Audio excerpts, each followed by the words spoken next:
जय हिंद।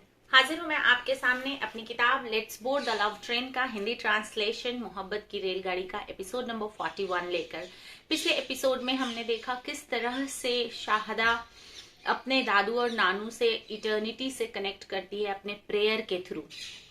और इस एपिसोड में हम देखेंगे कि किस तरह वो उनके डेथ की इवेंट से बाहर निकल जाती है, खुद की पॉजिटिविटी लेवल बढ़ा करके और ये समझ करके कि ये लाइफ साइकिल है, सबको इस साइकिल से गुजरना है और ये सच है जिंदगी का।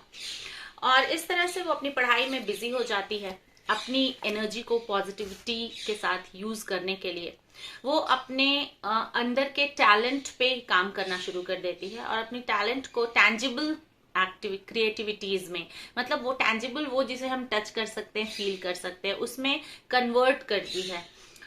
तो कुछ फोटो फ्रेम्स बनाती है, मॉडर्न आर्ट पेंटेड कर्टन्स बनाती है, वो फ्लावर वाजेस बनाती है, क्ले की ज्वेलरीज बनाती है, मुरल्स बनाती है, wall hangings, book covers design करती है और लैमिनेट्स डिजाइन करती है। लैमिनेट्स जो फर्नीचर के ऊपर होता है, मैं आपको दिखाती हूँ, ये इसे लैमिनेट कहते हैं। ये व्हाइट कलर का जो आपको दिख रहा है ना, इसे लैमिनेट्स कहते हैं।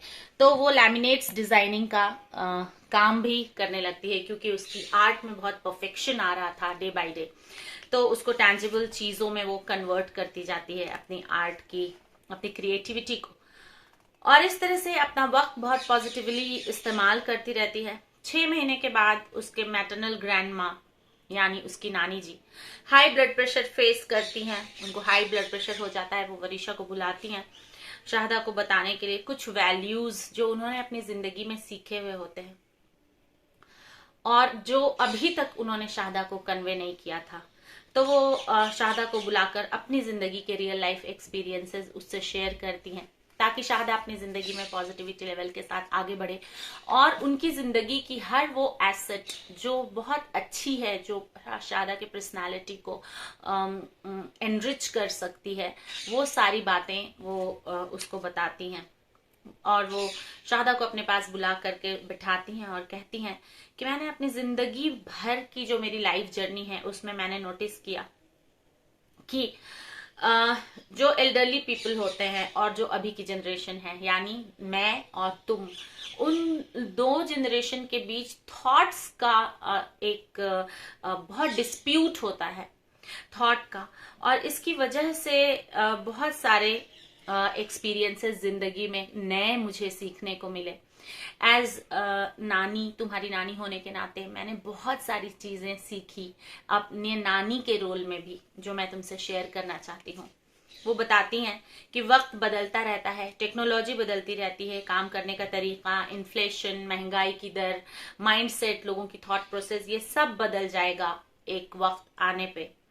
लेकिन जो हमारे थॉट्स हैं वो मैच्योर होते हैं और इन सब को लेते हुए जिंदगी के कोर्स ऑफ टाइम में हमारा जो थॉट प्रोसेस है वो मैच्योर हो जाता है। फिर बहुत मुश्किल होता है उस थॉट प्रोसेस को बदल देना और हम अपने थॉट को अपनी पर्सनल एक्सपीरियंस के हिसाब से फिक्स कर लेते हैं।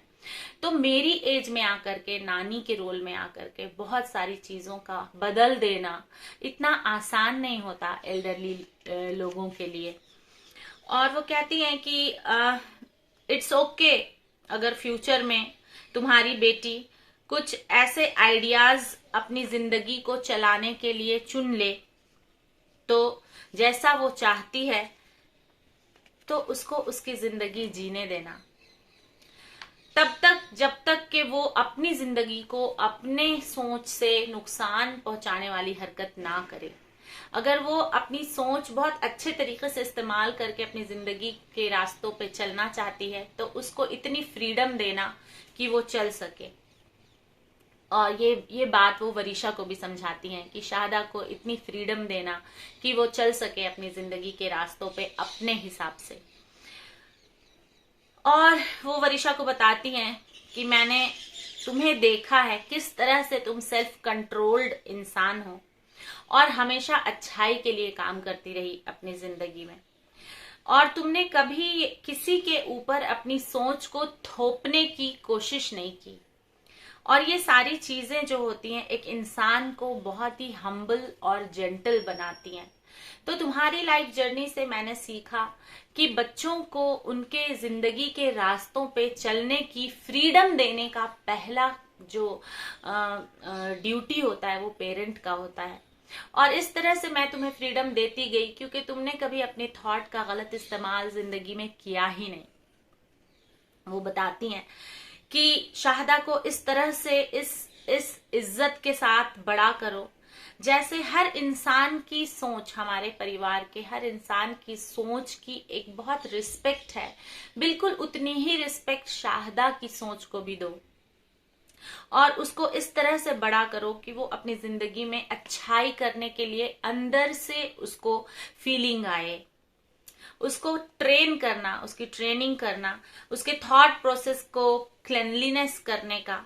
और जब जिंदगी बहुत प्रेशर पुट करने लगे ऐसे सिचुएशन में किस तरह से अपने दिल दिमाग को बुरे ख्यालातों से बचाना है, इसकी ट्रेनिंग तुम शाहदा को जरूर देना।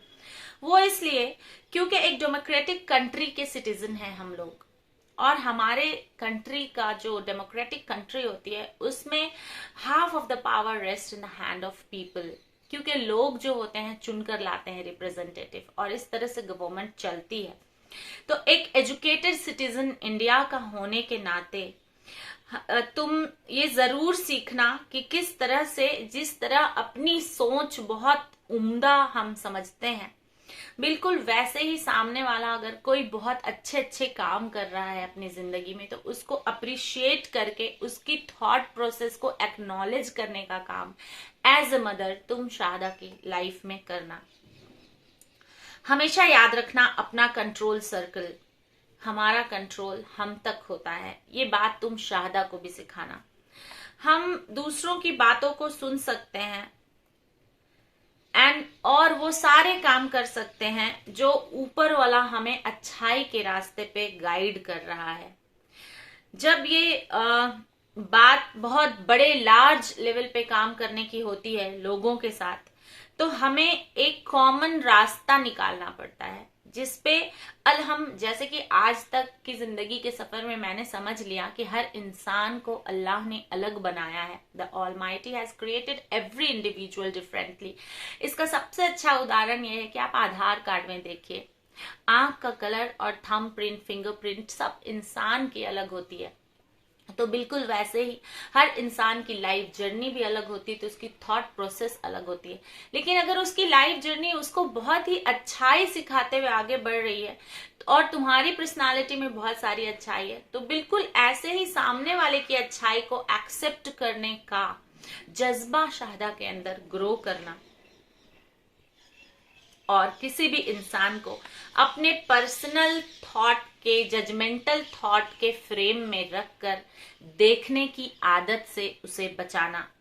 और ये आदत उसको हेल्प करेगी इंडिया में हार्मोनियस लिविंग के लिए, साथ मिलकर रहने के लिए, क्योंकि इंडिया एक मल्टीकल्चरल कंट्री है और यहाँ के लोगों के अंदर पेशेंस लेवल बहुत हाई होता है, जिसकी वजह से वो बहुत ब्रदरहुड के साथ आराम से यहाँ जिंदगी बिता लेते हैं।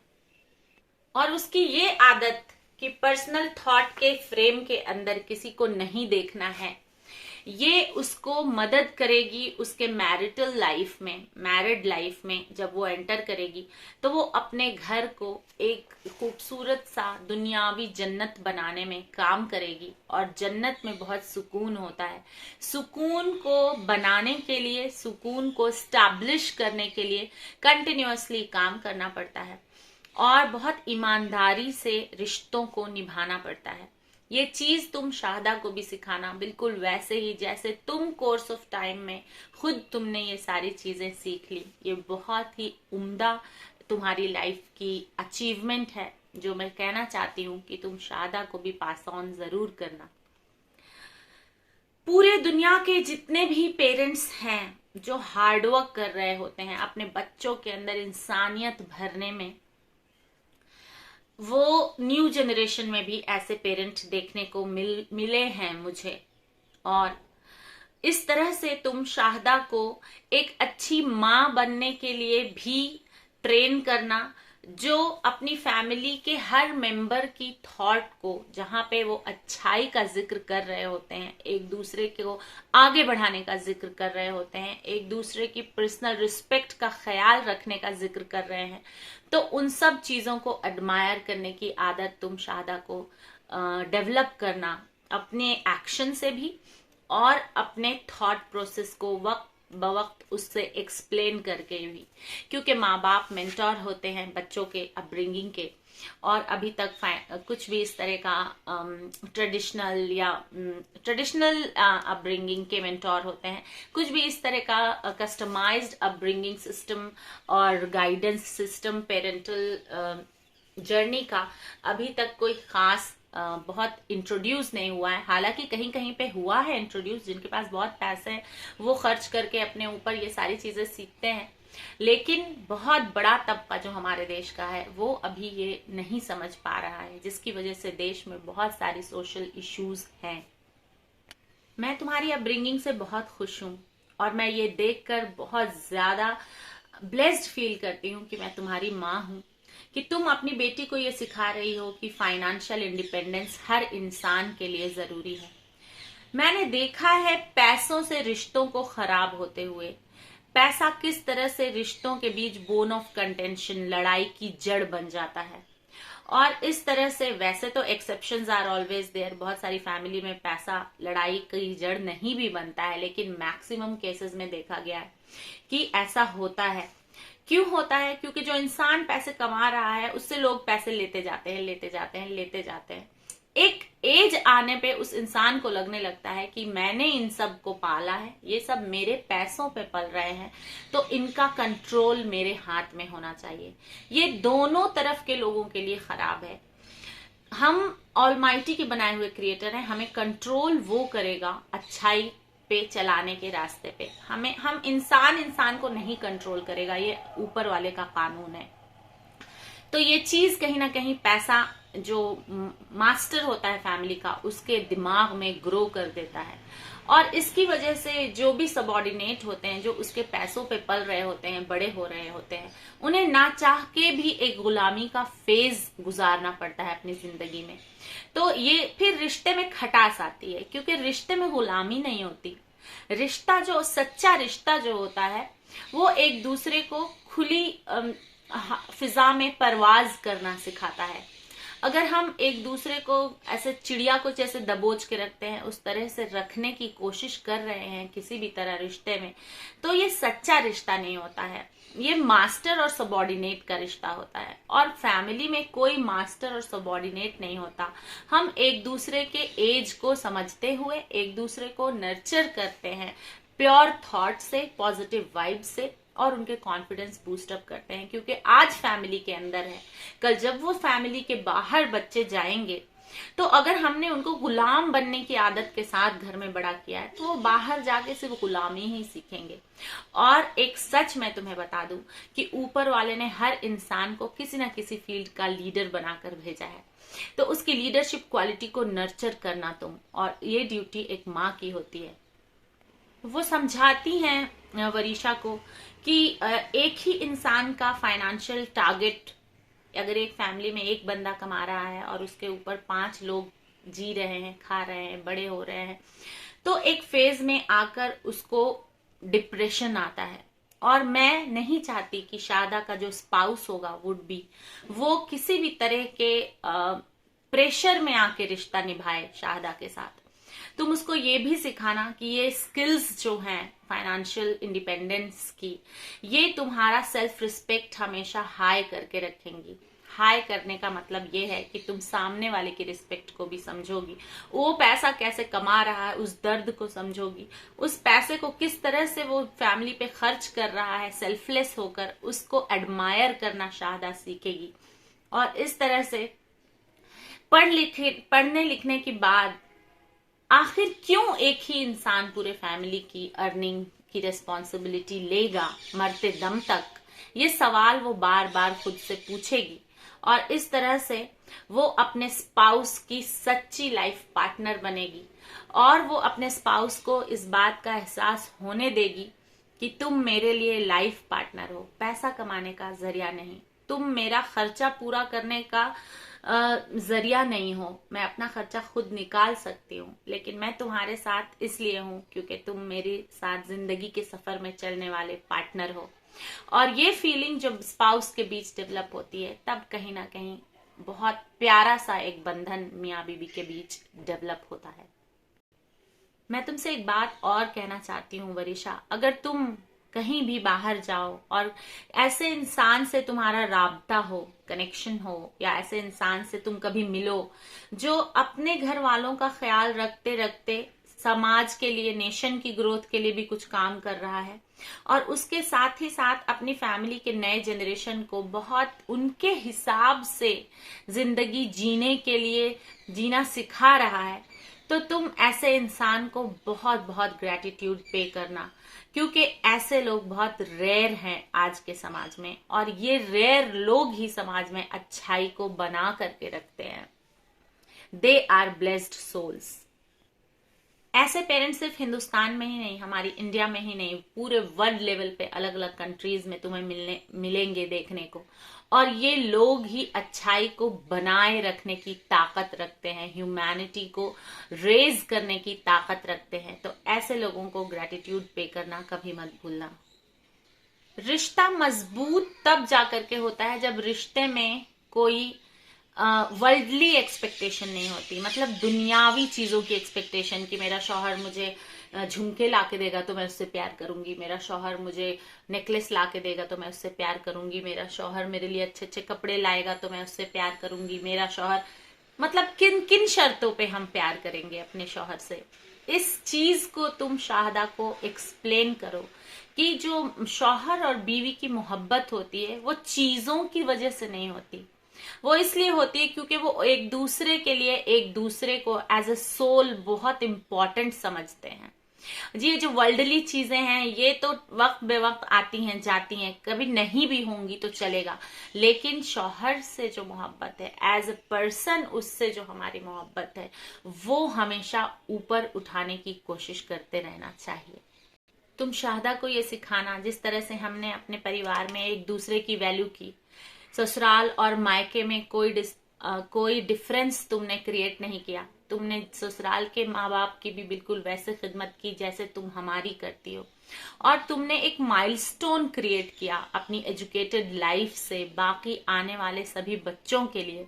तो तुम अपने एक्शन से तो शाहदा को सिखा ही रही हो, लेकिन वक्त बे वक्त उसको इमोशनल जो उसका डेवलपमेंट है, थॉट्स के जरिए इनकलकेट करना, स्टोरीज के जरिए उसके अंदर इनकलकेट करना कि घर में किस तरह से एक दूसरे की केयर की जाती है, किस तरह से एक दूसरे को सपोर्ट किया जाता है, और उसको सिखाना कि उन सारे लोगों को वैल्यू करना जिन्होंने अपनी जिंदगी में हम्बल बिहेवियर और एक्शन के वेल्थ को अक्यूमुलेट किया है, दौलत को। हम्बल एक्शंस जो होते हैं उनको जमा करना पैसे जमा करना से ज्यादा मुश्किल होता है, और ये चीज अपनी बेटी को हमेशा सिखाना, क्योंकि जब हम्बल एक्शन हम अपनी लाइफ में कलेक्ट करते हैं तो उसमें भी टाइम लगता है, उसमें हमारा कीमती वक्त लगता है, उसमें हमारा पेशेंस लेवल हाई लगता है, और फिर इस तरह से हम अपनी पर्सनालिटी की दौलत जमा करते हैं। तो शाहदा को खुद में एक बहुत अच्छी पर्सनालिटी बनाने की कोशिश करना अपने लेवल पे। वो जो ऑलमाइटी है ना, रब्बुल आलमीन जिसे हम कहते हैं, उसने दुनिया बनाई ही इसलिए है कि उसकी बनाई हुई हर छोटी बड़ी चीज को हम देख करके उसको एडमायर कर सके। किस तरह से समंदर में अलग अलग साइज की मछलियां उसने बनाई हैं, अलग अलग रंगों के परिंदे बनाए हैं, अलग अलग तरीके से बोलने वाले, चलने वाले, उड़ने वाले जानवर बनाए हैं, कैसे पेड़ों की पत्तियां एक दूसरे से बिल्कुल अलग होती हैं, फिर भी ये सारे पेड़ हरियाली फैलाने में काम करते हैं। और ये सारी चीजें शाहदा को कहीं ना कहीं, नेचर की ये सारी चीजें शाहदा को कहीं ना कहीं कनेक्ट करेगी एक हम्बल ह्यूमन बीइंग बनने के लिए, और अपने अंदर की भी खूबियां एडमायर करने के लिए कि ऊपर वाले ने मुझे बहुत फुर्सत से बनाया है और बहुत सारी खूबियों से नवाजा है मुझे, तो वो खुद ब खुद ऊपर वाले का थैंक करने की आदत के साथ बड़ी हो जाएगी। ये सारी बातें सुनकर वरीशा की आंखों में पानी आ जाता है और वो अपनी अम्मी का हाथ अपने हाथ में लेकर कहती है कि अम्मी, ये सारी बातें अचानक से आज के दिन आप क्यों मुझे एक्सप्लेन कर रही हैं? आपको कुछ नहीं होगा, सिर्फ हल्का सा बीपी बढ़ा है, आप आराम कीजिए। वो कहती हैं मुझे आराम करने दो, तुम जाओ। पर्दा बराबर कर देती है वरीशा और चली जाती है, उनको आराम करने देती है। जब डिनर के वक्त वरीशा उन्हें उठाने जाती है तो वो पाती है कि वो अब इस दुनिया में नहीं है और उनका हाथ पकड़ के वो फायजा के अपना हाथ पकड़ के फायजा के हाथ में देती है मुसाफा, और फिर फायजा के पेशानी पे बोसा लेती है और हैदर को बुलाती है और अपनी मदर इन लॉ को, अपनी सासू माँ को भी बुलाती है और शाहदा को भी बुलाती है। और आज का दिन बहुत गमनाक था फैमिली में। ये तीसरी डेथ थी उनके फैमिली के बहुत क्लोज मेंबर की, जिन्होंने शाहदा और वरीशा और हैदर की जिंदगी में बहुत लंबा वक्फा साथ गुजारा था। और यहीं पे मैं रुकूंगी, 20 मिनट से ज्यादा हो चुके हैं। आपसे एक बात शेयर करना चाहूंगी कि हम कहते हैं ना कि इनसे रिश्ता हमारा मजबूत नहीं है, उनसे रिश्ता हमारा मजबूत नहीं है। तो रिश्ते को मजबूत होने के लिए उसको वक्त देना पड़ता है, उस रिश्ते में कंटिन्यूअसली चलना पड़ता है। ये लाइफ जर्नी में हमारे ट्रेन में जो जो हमारे साथ पैसेंजर लॉन्गर टेन्योर के लिए रहते हैं, उन्हीं लोगों से हमारा रिश्ता ज्यादा स्ट्रांग होता है, क्योंकि हम उनको सुबह से लेके शाम तक, शाम से लेके रात तक देखते रहते हैं, समझते रहते हैं, उनकी हर चीजों को ऑब्जर्व करते हैं, वो हमारी हर सुख दुख में साथ होते हैं। तब रिश्ता जा करके कहीं मजबूत बनता है। ये एक दिन की बात नहीं कि आज कबूल है हुआ और कल जिंदगी भर के लिए हम लाइफ पार्टनर बन गए। It is a journey taking a long course of time to reach that target. कबूल है तो बस उसकी शुरुआत होती है। जुड़े रहिए मुझसे जानने के लिए बहुत सारी ऐसी लाइफ स्किल्स जो मेरे सारे स्टूडेंट्स को उनकी जिंदगी को बहुत खूबसूरत बनाने में मदद करेंगी और उनके माँ बाप को बहुत स्पेशल फील करने में भी मदद करेंगी। जीते रहिए, खुश रहिए, आबाद रहिए।